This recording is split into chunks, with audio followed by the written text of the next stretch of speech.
여러분 모두에게 진정한 영적인 평안이 임하시기를 원합니다. 오늘 말씀 들어가기 전에 요단강을 건널 때가 가까이 됐다는 사야나 형제님의 말을 들으니까 나도 그렇겠구나.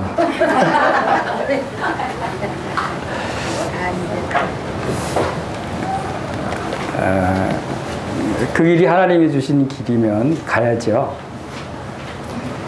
그런데 우리 영적인 의미에서 요단강을 건넌다고 하는 것은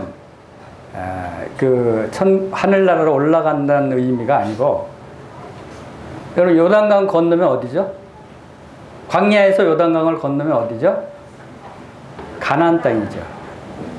근데 가나안 땅은 어떤 것이죠? 축복된 땅인데 거저 얻어지나요? 싸워서 승리해야 얻어지는 것이 가나안 땅이에요. 천국에 들어가서 우리가 또 싸워야 되나요?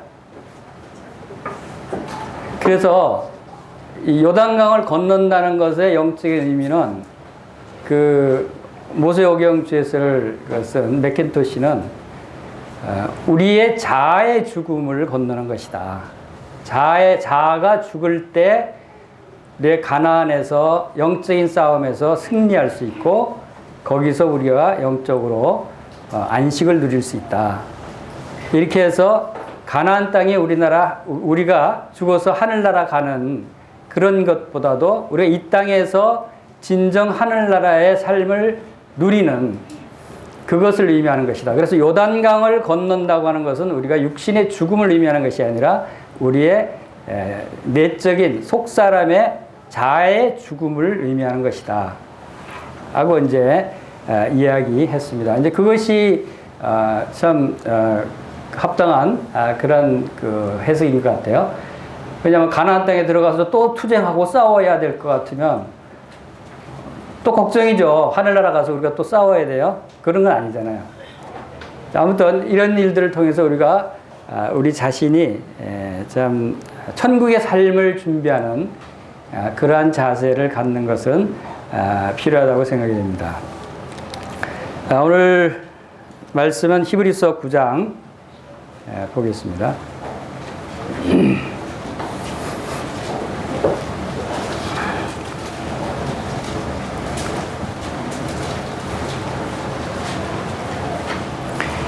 히브리서 9장 3절부터 볼게요. 지난번까지가 1절, 2절을 우리가 살펴봤고 3절부터 8절까지 읽겠습니다. 또 둘째 휘장 뒤에 있는 장막을 지성소라 일컫나니 금향로와 사면을 금으로 싼 궤가 있고 그 안에 만나를 담은 금 항아리와 아론의 쌍난 지팡이와 언약의 돌판들이 있고 그 위에 속죄소를 덮는 영광의 그룹들이 있으니 이것들에 관하여는 이제 낱낱이 말할 수 없노라.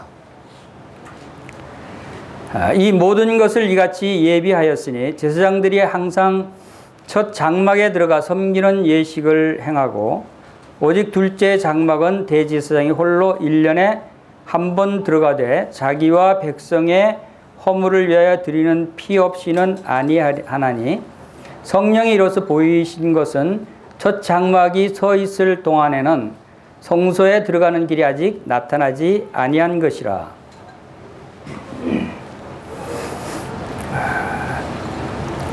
지난 시간까지는 그 성막의 이렇게 성소에 대해서 우리가 살펴봤습니다.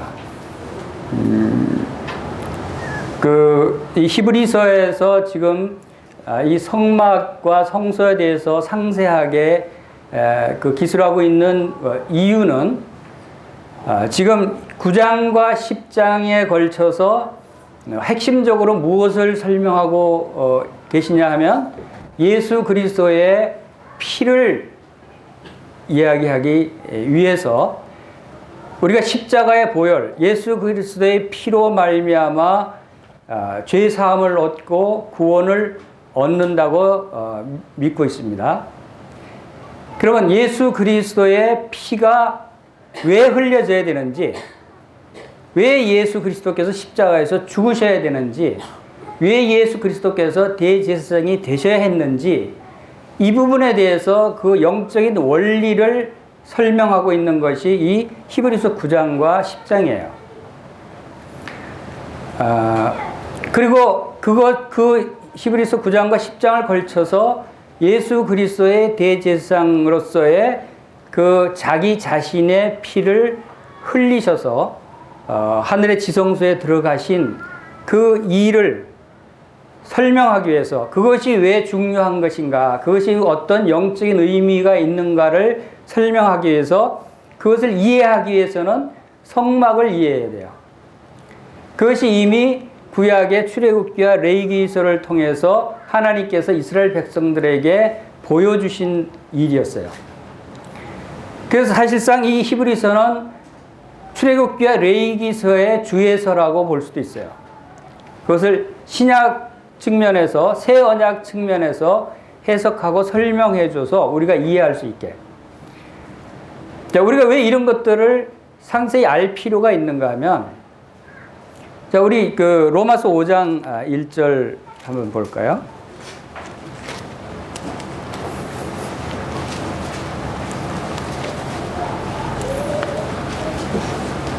로마서 5장 1절, 2절. 그러므로 우리가 믿음으로 의롭다 하심을 받았으니 우리 주 예수 그리스도로 말미암아 하나님과 화평을 누리자. 또한 그로 말미암아 우리가 믿음으로 서 있는 이 은혜에 들어감을 얻었으며 하나님의 영광을 바라고 즐거워하느니라. 얼마나 놀라운 말씀이에요. 우리의 그 의롭다함을 얻어서 우리가 구원받은 우리들이 이제 어떤 상태로 변화됐냐면 예수 그리스도로 말미암아 하나님과 화평케 됐다. 화목하게 됐다는 거예요. 이것이 실질적으로 영적으로 어떤 의미가 있는가를 히브리서에서 설명해 주셨습니다. 하나님과 화평케 됐다. 하나님과 화목을 누린다고 하는 것이 얼마나 놀라운 축복인가를 우리가 깨달을 수 있어야 된다는 거예요. 그냥 피상적으로 하나님과 화평케 됐구나. 그럼 그 하나님이 누군데 화평케 됐냐는 걸 여러분들이 아셔야 되는 거예요.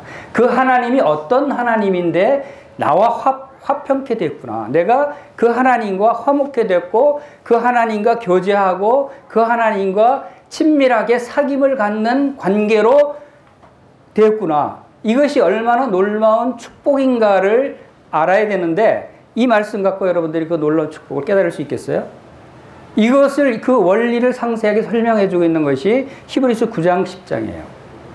그것이 성막을 통해서 바로 옛 언약의 성소와 지성소를 통해서 우리가 새 언약의 참 성소와 참 지성소의 삶을 우리가 알게 될 때 이 말씀에 얼마나 놀라운 말씀인가를 우리가 깨달을 수 있는 것이고, 또 2절에서 또한 그로 말미암아 우리가 믿음으로 서 있는 이 은혜에 들어감을 얻었으며, 이 하나님의 은혜에 들어간다고 하는 것이 또 얼마나 놀라운 것이며 하나님의 영광을 바라고 즐거워하느니라 그랬어요. 여러분, 하나님의 영광을 바라보고 즐거워하는 삶을 여러분이 살아야 되는 거예요. 그것이 여러분이 구원받았다면, 여러분이 의롭다함을 얻었다면 지금 로마서 5장 1절, 2절 말씀이 우리에게 적용되고 우리의 삶을 나타내는 거예요. 여러분, 이 말씀대로 살고 있어요? 하나님의 영광을 바라보고 즐거워하는 삶을 살고 있어요? 하나님과 화평한 삶을 살고 있어요? 만약에 그렇지 못하다면 여러분은 아직 구원받았을지라도 아직 이 말씀을 여러분들이 여러분의 것으로 깨닫지 못하고 있다는 거예요. 왜 의롭다함을 받았다는 것은 내가 믿는데 왜 내가 하나님과 화평하고 내가 하나님의 영광 바라고 즐거워하는 삶을 살지 못하느냐? 왜 전반 부분은 내가 나에게 적용된 것 같은데 후반부 말씀은 왜 적용이 안 되냐? 왜 나는 즐거워하는 삶을 살지 못하느냐? 왜 나는 하나님의 영광을 바라보지 못하느냐? 이것은 문제 있는 거예요. 여러분, 하나님의 말씀을 반쪽만 믿는 거예요. 우리가 이 말씀을 은혜에 들어갔다는 것을 내가 믿고 내가 하나님의 영광을 바라보며 즐거워하는 삶을 살게 돼야 진정한 구원의 기쁨을 여러분들이 누리는 거예요. 이 큰 구원을 여러분들이 누리게 되는 삶을 사는 거예요. 그것이 이 말씀의 영적인 원리가 이 히브리서 9장 10장에 자세히 풀어 설명해 주고 있는 것이에요.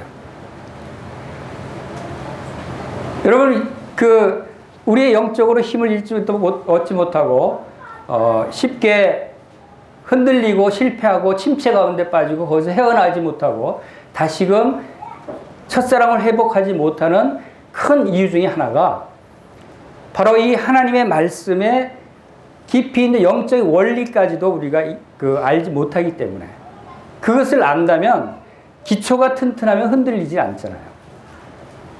그래서 우리가 이 성막에 대해서 또 예수 그리스도의 보혈의 피에 대해서 이 부분을 우리가 다 아는 것 같지만, 다 안다고 생각하는 것 같지만, 우리가 진정 영적으로 깊이 여기에다 기초를 우리가 다시 세운다면 여러분의 믿음이 더 풍성해지리라고 생각이 됩니다.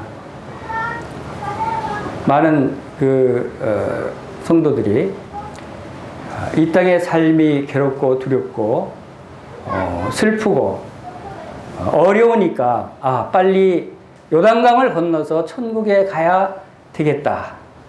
천국에 갔으면 좋겠다, 차라리. 이런 이야기들을 많이 합니다. 그게 불평이죠. 투정 부리는 거죠, 하나님께.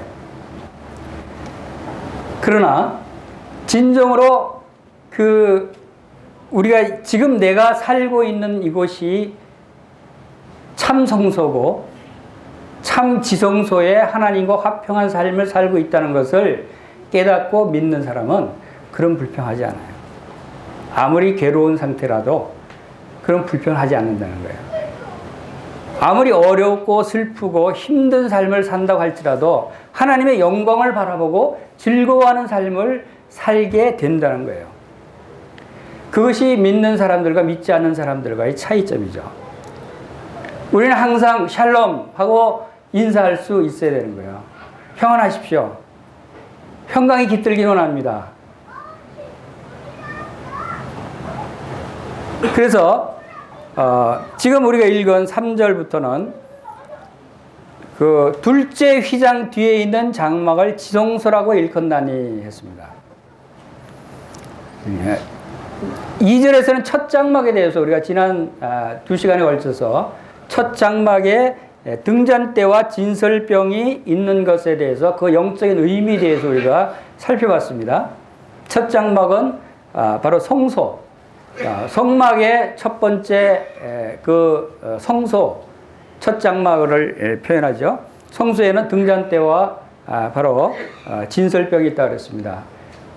그리고 그 이전에 우리가 이미 이 구약의 성소, 성막은 신약에 와서 예수 그리스도를 통해서 새 언약에 이제 참 성소, 참 성막, 참 지성소를 나타내는 것이고, 예수 그리스도를 통해서 우리가 이제 참 성소, 참 지성소에 거하는 그러한 성도들이다라고 하는 것을 말씀을 드렸습니다. 그리고 그 성소에서 등잔대는 빛 대신 예수 그리스도께서 우리의 빛이요 또 길이요 진리가 되시고 우리의 길에 등이 되시는, 우리를 인도하시는 예수 그리스도에 대해서 살펴봤고, 또 진설병은 바로 성막 안에서 제사장들이 하나님께 떡을 드리고 또 하나님께서 허락하신 그 떡을 먹고 마시는 바로 예수 그리스도께서 우리의 생명의 떡이 되셔서 우리를 줄이지 않게 하시고 우리를 목말라 하지 않게 하시는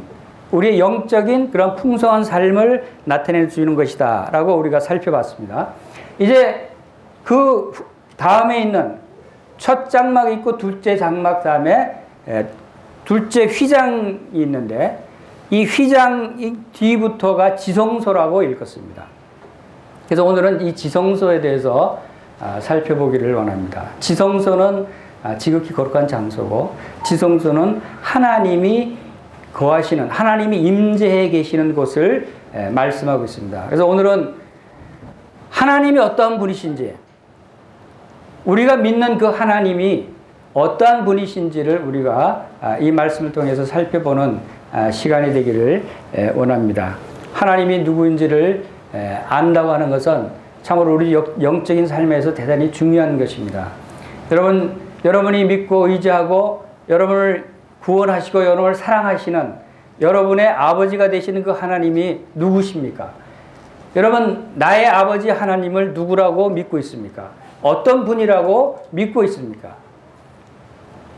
이 부분에 대해서 하나님이 어떤 분인가를 우리가 올바로 알 때 우리의 믿음이 더욱 견고해지리라고 생각이 됩니다. 그리고 이제 이 둘째 휘장이라고 표현했듯이 둘째 휘장이 바로 성소와 지성소를 이제 구분해 놓고 있습니다.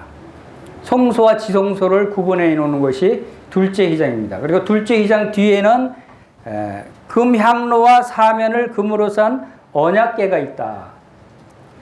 자, 하나님이 좌정에 계시는 그 지성소에 있는 그 기구들이 바로 언약궤와 그 안에 만난을 담은 금항아리와 아론의 쌍난 지팡이, 언약의 돌판, 이러한 것들이 그 안에 있다 하는 것을 말씀하고 있습니다. 자, 여러분, 하나님이 좌정에 계시는 그곳을 한번 생각해 보시기 바랍니다. 하나님이 휘장으로 가려놓으시고 그곳에 아무도 들어가지 못하도록 막아놓으신 것이 지성소입니다. 우리가 밑에 6절 7절에서 말씀하신 대로 이 모든 것을 이같이 예비하였으니 제사장들이 항상 첫 장막에 들어가 섬기는 예식을 행하고, 제사장들은 첫 장막, 즉 성소에서 섬기는 예식을 행했습니다. 그리고 오직 둘째 장막은 누가 들어갔냐면 대제사장이 홀로 1년에 한 번 들어가되, 평소에는 아무도 들어갈 수 없는 곳이었어요. 그리고 그곳은 1년에 한 번 들어가되 자기와 자기 백성의 허물을 위하여 드리는 피 없이는 아니했다. 대제사장만이 1년에 한 번 피를 가지고 들어갈 수 있는 곳이 지성소였어요. 자, 하나님이 계시는 지성소, 하나님이 계시는 그곳이 바로 아무도 들어갈 수 없는 곳이다 라고 하는 것이에요. 이것은 하나님이 어떤 분이신가를 우리에게 말씀해 주고 있어요. 하나님은 바로 거룩하신 분이시고 공의로우신 분이셔요. 그래서 시편 45편 6절에서도 하나님의 주의 보좌가 영영하며 주의 날의 홀은 공평한 홀이니이다. 의와 공의가 주의 보좌의 기초라. 인자함과 진실함이 주를 앞서 행하나이다. 시편 89편 14절에서 말씀하고 있습니다. 의와 공의가 이 하나님의 보좌의 기초예요.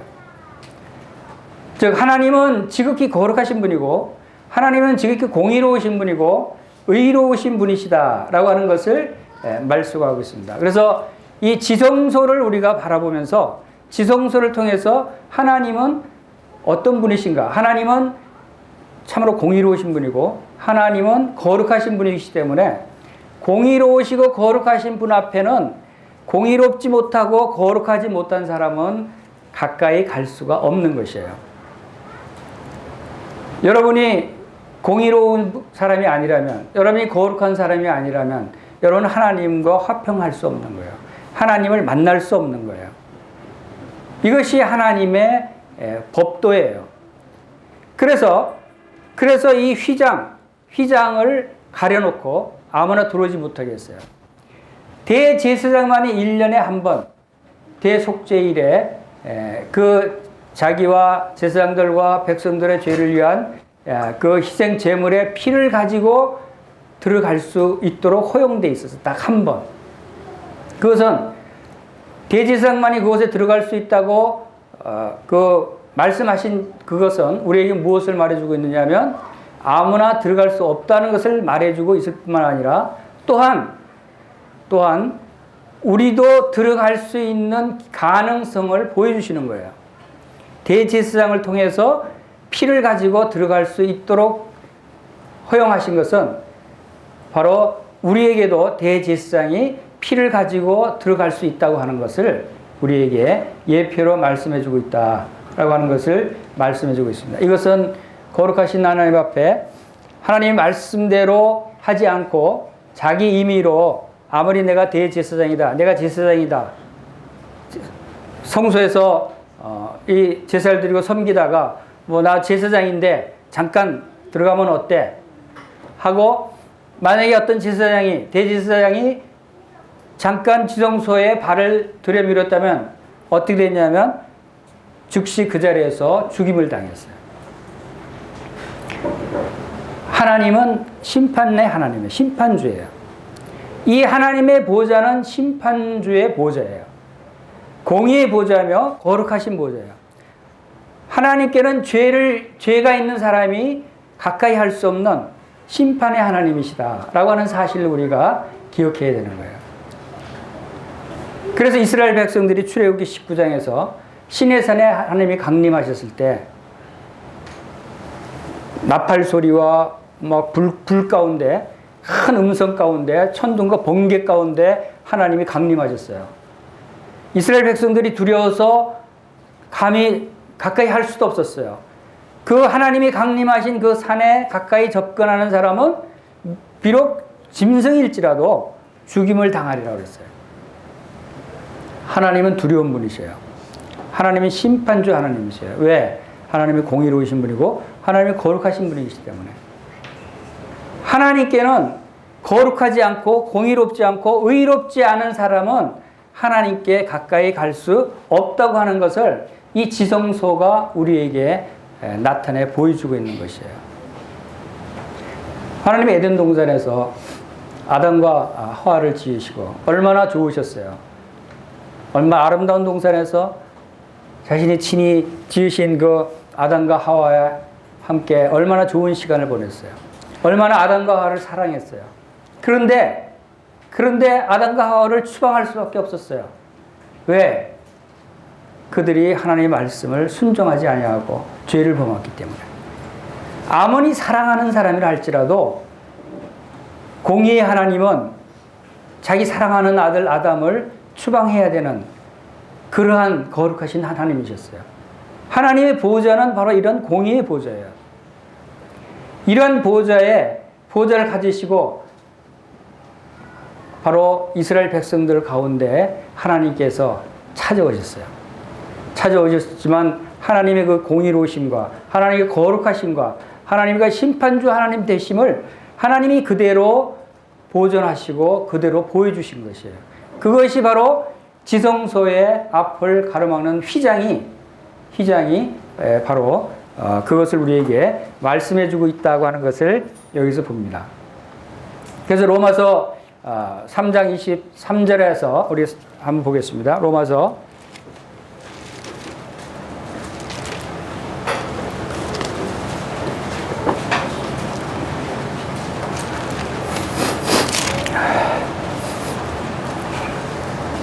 '다 같이 읽겠습니다. 시작. 모든 사람이 죄를 범하였음에 하나님의 영광에 이르지 못하더니 그리스도 예수 안에 있는 성령으로 구속으로 말미암아 하나님의 은혜로 값없이 의롭다 하심을 얻은 자 되었느니라. 자, 하나님의 영광에 가까이 갈 수 없는 사람들은 모든 죄인들이었어요. 바로 이 휘장이 가려질 수밖에 없는 것이 바로 모든 사람이 죄를 범했기 때문에 하나님께 가까이 갈 수 없었다 하는 것을 우리에게 나타내 보여주고 있는 것입니다. 그런데 이 휘장을 갈라놓으신 분이 있어요. 그 갈라놓으신 분이 누구죠? 그분이 바로 예수 그리스도시에요. 예수 그리스도께서 마태복음 27장 51절에서 예수 그리스도께서 십자가에 죽으실 때 성소의 휘장이 위에서부터 아래로 찢어졌더라라고 하는 기록이 있습니다. 이 휘장을 갈라놓으셨다고 하는 것은 그 길을 열어놓으셨다는 거예요. 하나님께 들어갈 수 있는 길을 열어놓으신 분이 바로 이 예수 그리스도시다. 이 예수 그리스도를 믿는 사람들은 이제 하나님과 화평케 되었다고 말씀하신 이유가 바로 예수 그리스도가 열어놓으신 그 길로 들어갈 수 있게 되었기 때문에 이 말씀을 하시는 겁니다.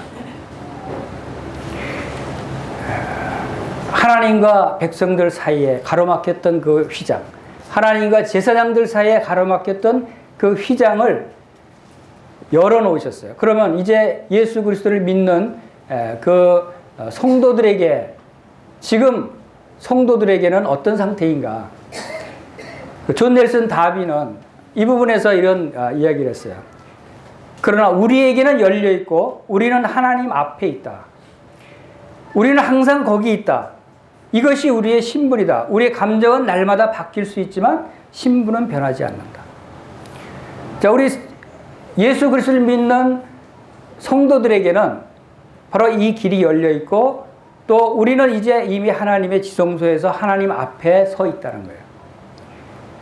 옛 언약 아래에서는 대지성이라 할지라도 피 없이는 죽임을 당했지만 이제 오늘날 새 언약의 성도들은 바로 하나님 앞에 서 있는 사람들이다.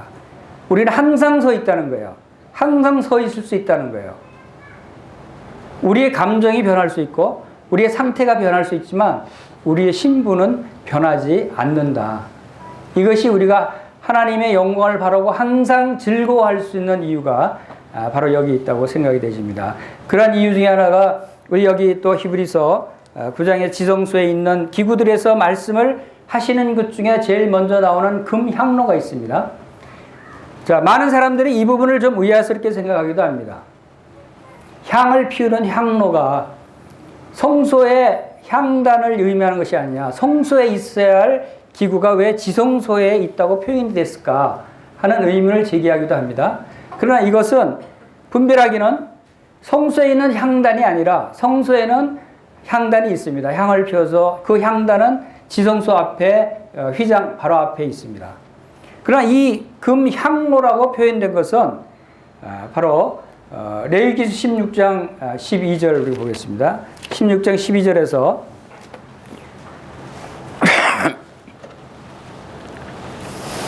대제사장이 그 대속죄일에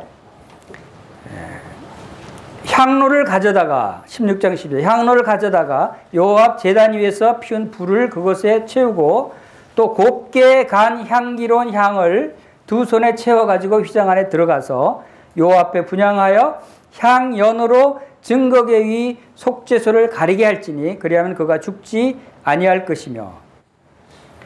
자, 대제사장이 그 1년에 1차씩 들어갈 수 있도록 허용됐어요. 들어갈 때 필수적으로 가지고 들어가야 될 것이 있었는데 그것이 뭐냐면 그 향을 담은 향로예요. 이 금향로를 가지고 지성소에 들어가서 분향을 하는데 그 향의 연기가 속죄소를 가리게 해야 된다 그랬어요. 심판의 하나님, 공의로우신 하나님께서는 죄인을 보시면 심판을 하셔요. 죄인이 그 앞에 서면 죽임을 당해요. 그런데 대제사장이 그 앞에 섰을 때 죽임을 당하지 않는 이유는 뭐라고 나와 있습니까? 향연으로 증거계의 속죄소를 가리게 할지니 그리하면 그가 죽지 아니할 것이다. 향연이 속죄소를 가려주면 대제사장은 죽지 않았어요. 그렇게 해서 바로 이 향로가 대제사장이 1년에 한 번씩 가지고 들어가는 향로. 그래서 그 지성소에 놓게 되는 거죠. 그래서 그 향연이 속죄소를 가려서 그가 죽임을 당하지 않게 되는 것. 이 향연은 바로 분향단에서 올려지는 그 향은 기도에 비유됩니다. 바로 성소의 향단에서 올려지는 기도를 성도들의 기도라고 우리가 이야기하기도 합니다. 그러나 이 금향로를 지성소에 가지고 들어간 이 향연은 믿기로는 예수 그리스도의 기도라고 생각이 됩니다. 히브리서 7장 25절에서 그러므로 자기를 힘입어 하나님께 나아가는 자를 온전히 구원하실 수 있으니 이는 그가 항상 살아서 그들을 위하여 간구하심이라 라고 하는 말씀이 있어요.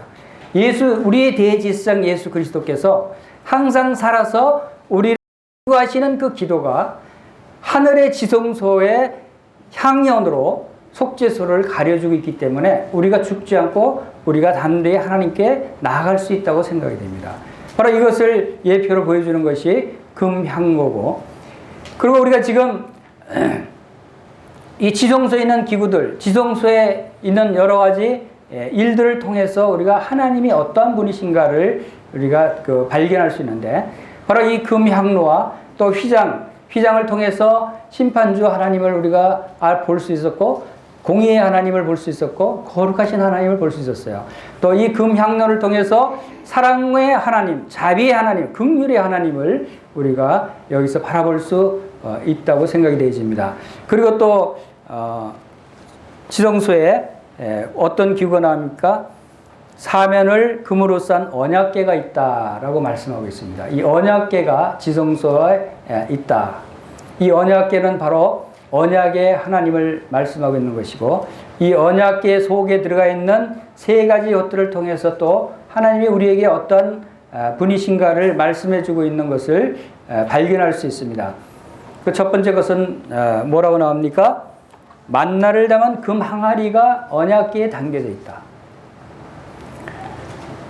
자, 이 하나님의 지성소에 하나님의 임재해 계시는 그곳에 있는 것은 대단히 중요한 의미를 말씀하고 있는 것이고, 그것을 통해서 또 하나님이 어떠하신 뜻을 가지고 계시고 하나님이 어떠한 분이신가를 우리에게 말씀해 주고 있다고 생각이 되어집니다. 그래서 그 중에 만나는 뭡니까? 여러분 잘 아시죠?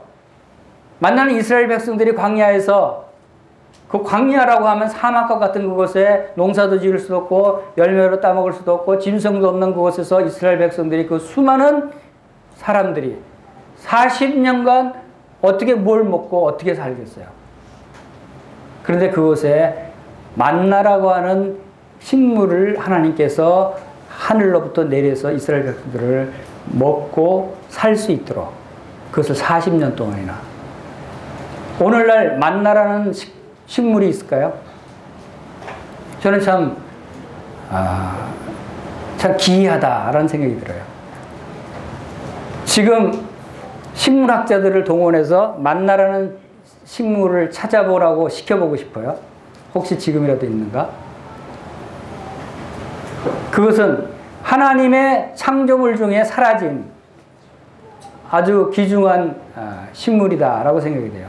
하나님이 친히 지으신, 하나님의 친히 만드신 식물, 그것도 하루가 지나면 상해버리는, 그것을 먹고 40년 동안의 이스라엘 백성들이 지나게 했던 그 만나, 그것을 이 하나님이 임재해 계시는 언약궤 안에 보관하게 했었어요. 자, 우리 이것의 의미를 우리가 한 번 더 보기 위해서 신명기 8장, 구약성경 274쪽에 신명기 8장 3절을 한번 보시겠습니다. 신명기 8장 3절에서 너를 낮추시며 너를 줄이게 하시며 또 너를 알지 못하며 너도 알지 못하며 내 조상들도 알지 못하던 만나를 내게 먹이신 것은 사람이 떡으로만 사는 것이 아니요 여호와 입에서 나오는 모든 말씀으로 사는 줄을 내가 알게 하려 하심이라. 바로 하나님께서 공급하시는 그 말씀이 우리의 만나입니다. 하나님이 말씀이 우리의 영의 양식입니다. 그것은 곧 바로 우리의 성서에서 배운 그 진설병에 나타내는 바 우리 생명의 떡이 되시는 우리 주 예수 그리스도, 말씀이 되시는 우리 주 예수 그리스도, 그분이 바로 우리의 신령한 양식이고 신령한 음료가 되신다는 것을 하나님께서 지금 우리에게 대대로 나타내 보이시는 것이다 라고 하는 것을 여기서 보입니다. 이것을 통해서 하나님은 놀라운 능력의 하나님이시다. 만나를 창조하시는 하나님이시라는 거죠. 창조주 하나님이시라는 거죠. 그리고 하나님은 자기 백성들을 끝까지 지키고 보호하시고 양육하시고 먹이시고 입히시는 하나님이시다 하는 것을 우리에게 또 나타내 보여주는 것입니다. 그리고 두 번째 또 아론의 쌍난 지팡이가 그 언약궤 안에 담겨져 있어요. 아론의 쌍난 지팡이가 왜 거기에 들어가 있을까요? 아론의 쌍난 지팡이는 무엇을 의미하는 것일까요? 그것을 우리 한번 민수기에서 한번 찾아보겠습니다. 민수기 17장 225쪽, 민수기 17장 8절에서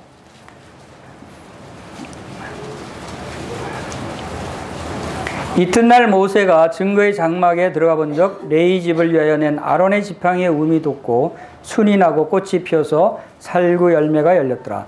모세가 그 지팡이 전부를 여호와 앞에 이스라엘 모든 자손에게 가져오매 그들이 보고 각각 자기 지팡이를 집어 들었더라. 여호와께서도 모세에게 이르시되 아론의 지팡이는 증거궤 앞으로 도로 가져다가 거기 간직하여 반역자에 대한 표징이 되게 하여 그들로 내게 대한 원망을 그치고 죽지 않게 할지니라. 이스라엘 백성들이 광야에서 행로할 때 하나님께서 성막을 통해서 하나님께 제사를 드리고 성막에 여러 가지 일들을 하게 하셨어요. 그리고 제사장을 세웠어요. 제사장은 레위 지파 중에서 아론을 대제사장을 세우고 아론의 아들들을 제사장으로 세우셨어요. 그리고 모세를 인도자로 세우셨죠.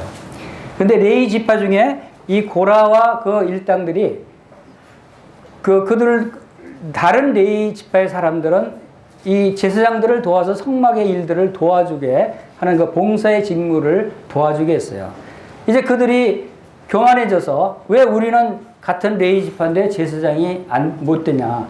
우리도 제사장 할 수 있다 하면서 모세와 아론을 거스리고 반역하기 시작했어요. 그래서 모세와 아론을 몰아내고 자기들이 제사장 노릇을 하려고 했어요. 하나님이 세우신 제사장과 그 대제사장, 하나님의 세우신 직분을 그들이 임의로 자기들의 욕심대로 거스리고 반역을 했을 때 하나님께서 그들에게 진노하셔서 지진이 일어나서 고라의 일당들이 다 지진에 땅속으로 수월로 빠졌다고 할 정 음부에 내려가게 하셨다고 표현할 정도로 그들을 심판하셨어요. 그리고 많은 사람들이 거기서 죽게 되고 이런 일을 계기로 해서 하나님의 권위, 하나님의 세우신 그런 직분, 하나님의 말씀의 권위가 얼마나 크고 놀라운 것인가를 나타내 보여주기 위해서 이 지팡이를 가져오게 했는데 그래서 레위 지파 12지파에 다 지팡이를 하나씩 가져오게 해서 그것을 다 이 지성소에 뒀을 때 그 지팡이를 나중에 그 지팡이는 그냥 나무 막대기 깎아서 죽은 나무지 않습니까? 이 죽은 나무에 싹이 나고 꽃이 피고 열매가 맺히는 그 지팡이를 가진 사람이 하나님이 진정 세운 제사장이다, 대제사장이다 하고 하나님이 다시금 그 권위를 인정하게끔 했어요. 그런데 진짜로 12개를 다 뒀는데 그 이튿날 가보니까 아론의 지팡이에서만 싹이 나고 꽃이 나고 열매까지 맺혔어요. 이것은 하나님의 놀라운 기적이죠. 창조주 하나님이 아니시면 이러한 기적을 행하실 수가 없는 거예요. 그리고 이것은 곧 죽은 나무 막대기에서도 생명이 살아나고 열매가 맺히고 꽃이 피고 하는 놀라운 부활의 능력을 하나님께서 나타내 보이시는 거예요. 하나님의 능력은 이렇게 놀라운 부활의 능력을 가지고 계신다. 그리고 하나님의 말씀의 권위를 나타내는 것이었어요. 바로 이런 이유로 아론의 쌍난 지팡이를 오랫동안 언약궤 안에 보관하도록 하나님께서 말씀하셨다 하는 것을 여기서 보게 됩니다. 이 말씀을 통해서 하나님은 질서의 하나님이시고 하나님의 생명의 근원의 하나님이시고 하나님 부활의 능력의 하나님이신 것을 우리에게 나타내 보여주고 있는 것이다 라고 보여집니다.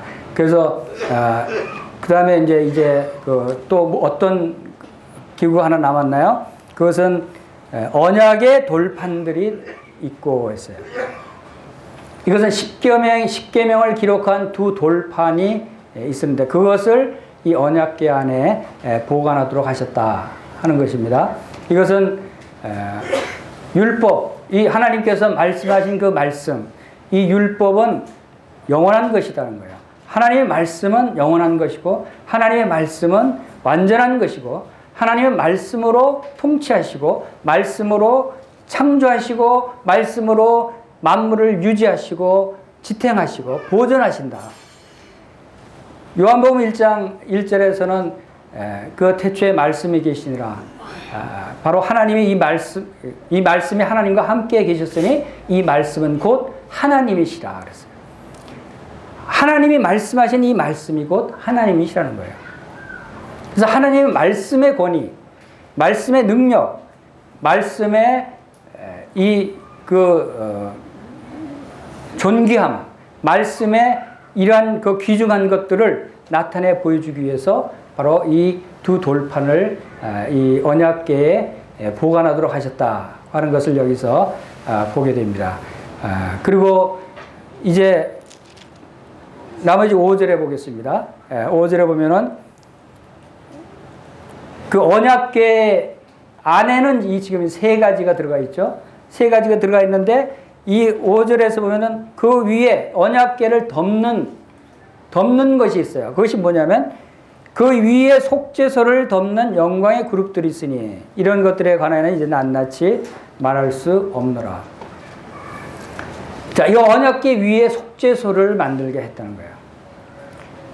자, 지금까지 언약궤는 공의로우신 하나님을 나타냈고 능력의 하나님, 권위의 하나님, 질서의 하나님 이러한 하나님의 거룩하심과 공의로우심과 능력과 질서를 나타내는 하나님의 모습을 우리가 여기서 발견할 수 있었어요. 그런데 여기서 우리 속죄소를 통해서 참으로 놀라운 것을 우리가 발견할 수 있는 것은 우리의 은혜의 하나님을 여기서 발견할 수 있는 것이에요. 속죄소가 없다면 아무도 하나님께 가까이 나갈 수 없는 것이에요. 죄를 용서받을 수 있는 길이 없는 것이에요. 속죄소를 만들어 놓으셨다는 것은 용서할 수 있는 길을 만들어 놓으셨다는 것이에요.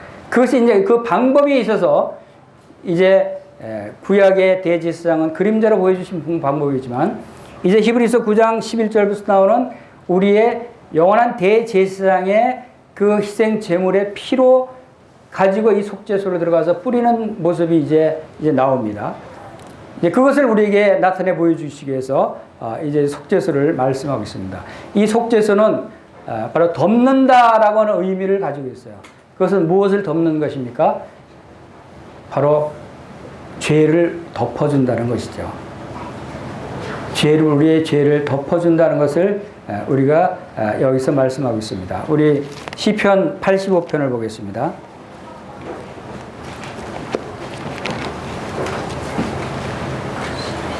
시편 85편에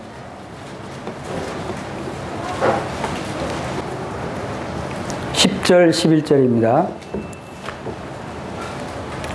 인애와 진리가 같이 만나고 의와 화평이 서로 입맞추었으며 진리는 땅에서 솟아나고 의는 하늘에서 굽어 보도다. 개역성경에는 긍휼과 진리가 같이 만난다고 되어 있죠. 자, 긍휼은 인애라고 하는 뜻이죠. 또 인애는 사랑의 뜻이죠. 자, 긍휼과 인애와 사랑, 은혜 이 같은 뜻입니다. 자, 긍휼과 진리가 만났다. 저는 이 말씀이 참 놀라운 말씀이라고 생각됩니다. 의와 화평이 서로 입을 맞췄다. 만약에 진리만 있고 긍휼이 없다면 어떻게 됩니까? 모든 사람이 심판을 받아야 돼요. 은혜가 없고 율법만 있으면 모든 사람이 다 형벌을 받을 수밖에 없어요. 그러나 한 놀라운 것은 이 진리의 하나님, 이 하나님께서 바로 우리에게 긍휼을 베푸셨다는 거예요. 그 긍휼이 언약궤 위에 속죄소 위에 나타난 거예요. 언약궤와 속죄소가 함께 붙어 있고 서로 맞물려 있어요. 이것은 우리에게 긍휼과 진리가 서로 만난 것을 의미합니다. 이것을 통해서 우리와 같은 죄인들이 하나님의 긍휼을 입고 하나님의 인애를 입고 진리 가운데로 나올 수 있다고 하는 것을 우리에게 나타내 보여주는 것이고, 의와 화평, 의로 공의로우신 하나님만 계신다면 우리가 하나님 앞에 나올 수 없어요. 그러나 하나님께서 우리에게 은혜를 베푸셔서 우리를 화평케 하셨기 때문에 우리가 하나님 앞에 나올 수 있다라고 하는 것을 보게 됩니다. 우리 요한복음 1장 14절 한 군데를 또 보시겠습니다.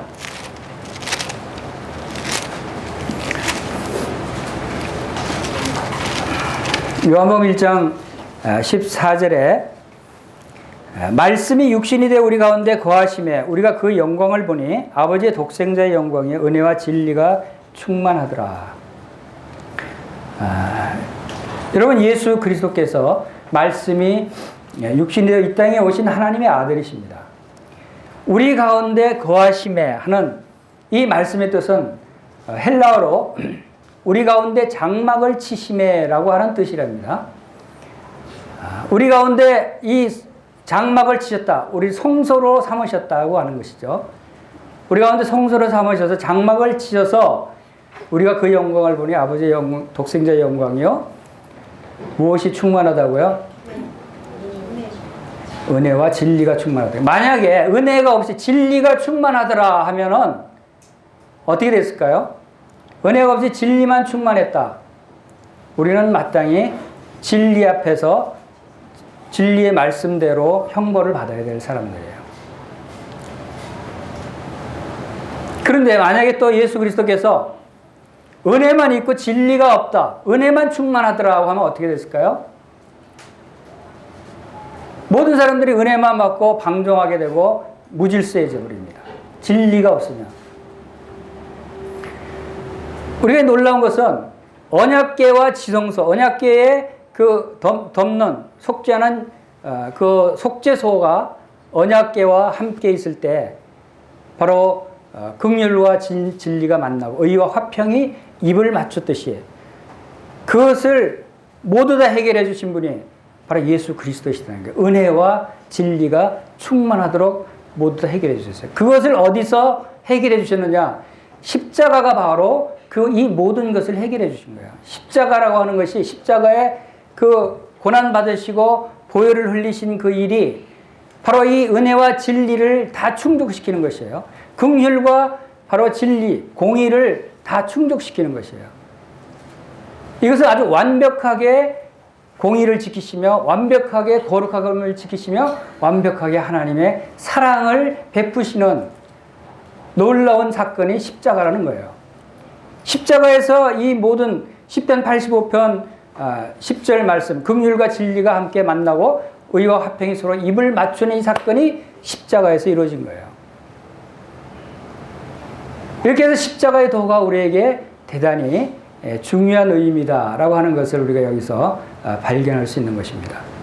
하나님은 바로 우리를 사랑하셔서 공의로우시지만 심판주 하나님이시지만 거룩하신 하나님이시지만 우리를 사랑하신 그 사랑을 베푸셔서 이 지성소의 속죄소의 대제사장을 통해서 우리의 모든 죄를 용서하게 하시고 이제 그 휘장을 갈라놓게 하셔서 그 길을 열어놓게 하셨다는 거예요. 그 일을 아론 대제사장이 그림자로 보여주셨듯이 바로 우리의 대제사장 예수 그리스도께서 그 일을 행하시기 위해서 대제사장이 되셨고 그 일을 행하시기 위해서 대제사장으로서 십자가에서 피를 흘리셨고 대제사장으로서 그 일을 위해서 십자가에 자기 피로 지성소에 들어가서 속죄소에 자기 피를 뿌렸다는 거예요.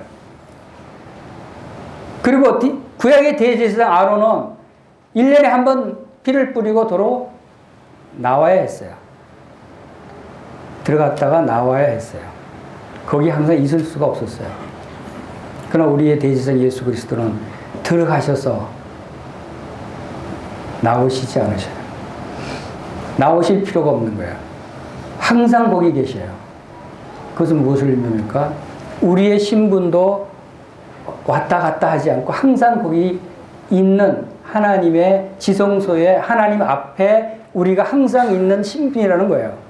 다비가 얘기했듯이 우리는 항상 하나님 앞에 있는 거예요. 비록 우리의 상태가 우리의 감정이 흔들리고 왔다 갔다 할 수 있을지는 몰라도 우리의 신분은 변함이 없다고 하는 것이에요. 그것이 먼 훗날 얘기 아니라 지금 여러분들이 예수 그리스도를 믿고 의롭다함을 받았다면 지금 여러분들이 참 지성소에 하나님 앞에 있는 것이에요. 우리는 구원받은 성도들은 참 성소에 살고 있는 것이고 참 지성소에서 하나님 앞에 하나님을 뵙고 예배를 드리고 찬양을 드리고 경배를 올리는 그러한 영적인 신분의 성도들이다 라고 하는 것이에요. 이것이 하나님이 우리에게 주시는 놀라운 축복이에요. 이것이 바로 이 성막을 통해서 또 대지성 예수 그리스도를 통해서 우리에게 이루어 놓으신 하나님의 놀라우신 은혜다 라고 하는 것을 여기서 발견할 수 있는 것입니다. 다 같이 기도하겠습니다.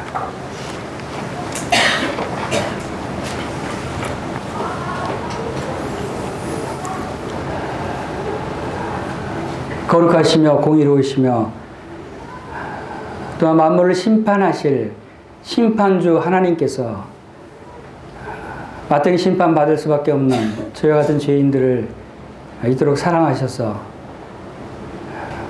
성막의 지성소에 언약궤 위에 속죄소를 만들게 하시고 속죄소를 통해서 백성들의 모든 죄를 다 용서하시게 하셨던 것처럼 이제 우리의 대제사장 되신 예수 그리스도께서 지금 염소와 송아지의 피로 아니하시고 주님 자신의 피를 가지시고 참 하늘에 참 지성소에 속죄소에 들어가셔서 우리를 위한 주님 자신의 피를 뿌려주시고 이제 영원토록 그곳에 계심으로 저희들로 그곳을 들어갈 수 있는 길을 활짝 열어놓으시고 저희들이 우리 주 예수 그리스도를 믿음으로 담대히 이 하나님의 은혜의 보좌 앞으로 나아갈 수 있도록 이 길을 열어주신 것을 감사를 드립니다.